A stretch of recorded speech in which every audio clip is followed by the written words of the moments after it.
नांदेडमध्ये जोरदार पावसाची हजेरी पाहायला मिळाली। जोरदार पावसामुळे शेती पिकांचं मोठं नुकसान झालंय। पावसामुळे नदी नाल्यांना पूर आल्यानं जनजीवन त्या ठिकाणचं विस्कळीत झालंय। जोरदार पावसामुळे शेती पिकाचं मोठं नुकसान झालंय। मराठवाड्यातील दृश्य पाहतोय। मराठवाड्यातील नांदेडमध्ये जोरदार पावसाची हजेरी पाहायला मिळाली। जोरदार पावसामुळे शेती पिकांचं मोठं नुकसान झालंय। या संदर्भात ताजी अपडेट देण्यासाठी आपले प्रतिनिधी कमलाकर बिरादार आपल्या सोबत जोडलेले आहेत। कमलाकर, खरं तर महत्त्वाची बातमी आहे। शेतकरी समाधानी आहेत। नांदेडमध्ये जोरदार पावसाची हजेरी सध्या पाहायला मिळत आहे।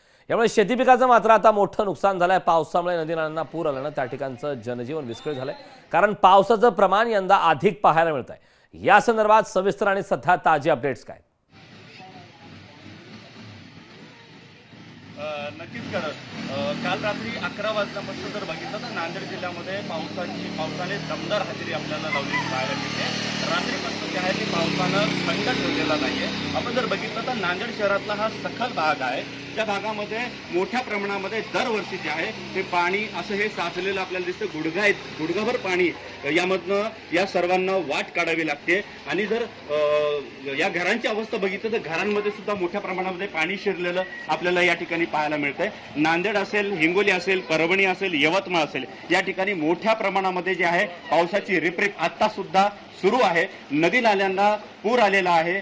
एवढंच काय तर पावसाळा सुरू झाल्यापासून ते आतापर्यंत जर बघितलं तर नांदेडमधला प्रसिद्ध सहस्त्रकुंड जो धबधबा आहे आज कुठेतरी प्रवाहित झालेला आपल्याला पाहायला मिळतोय। नांदेडमधल्या मी या सखल भागामध्ये आहे। खरं बघितलं तर इथलं जनजीवन जे आहे ते मोठ्या प्रमाणात विस्कळीत झालेलं आपल्याला पाहायला मिळतंय। या ठिकाणी आपल्यासोबत काही भगिनी आहेत, आपण त्यांच्याशी चर्चा करूयात। ताई, आता दरवर्षी पाणी पडतोय आणि आज खूप दिवसांचं पाणी पडलंय आणि आता तुमच्या घरात पाणी आलं, काय सांगताय? घर में हमारे पूरे घर में पानी घुस गया। देखो बच्चे छोटे छोटे, और हमारे को कोई काउंसलर का कोई 1.5 साल से कोई आके देखता नहीं। नालिया को, रास्ते को, घर में घुसो कुछ भी जा, ओटा देने के टाइम पे बाजी दीदी आंटी बोल के हाथा जोड़ते। अब देखने के लिए कोई नहीं है। छोटे छोटे बच्चे नालिया में पानी में कैसा रहेंगे? बुखारा है, सर्दियाँ है, दुकान का रास्ता है, लाना है, करना है, खाना है बच्चों को। तो ये पानी की सोच तो हमारे कोई झाके देखता नहीं, रोड़ा बनाता नहीं, कोई लेडीज लाइन चालू नहीं है, चमड़ा लॉक हो गया ले। अब यहाँ पर हमारे गरीबों को कोई झाके नहीं देता, अच्छों को तो सब देखते। देखो से सब म्हणजे गरिबांकडे कोणी बघत नाही। आणि हे जे एरिया आहे त्या ठिकाणी पाणी जे आहे ते मोठ्या प्रमाणात साचतंय। आपल्यासोबत आणखी दादा, तुम्ही काय सांगाल? आता पाणी साचलंय आणि काय परिस्थिती आता सध्या? खूप लई परेशानी आहे आम्हाला। आमच्या लेकरं परेशानी आहे। लेकरं बाळा चलता फिरता येणं गेला आम्हाला। जायची यायची लई परेशानी आहे। हर बाजूला ही परेशानी आहे आमची। दुनियाची तब्येत खराब आहे, मुली सुद्धा तब्येत खराब आहे। आता दवाखान्यात जाऊन आलो। कारण एकंदरीत जर परिस्थिती बघितलं तर या ठिकाणी मोठ्या प्रमाणामध्ये जे आहे ते पाण्याचा निचरा या ठिकाणी होताना पाहायला मिळत नाही।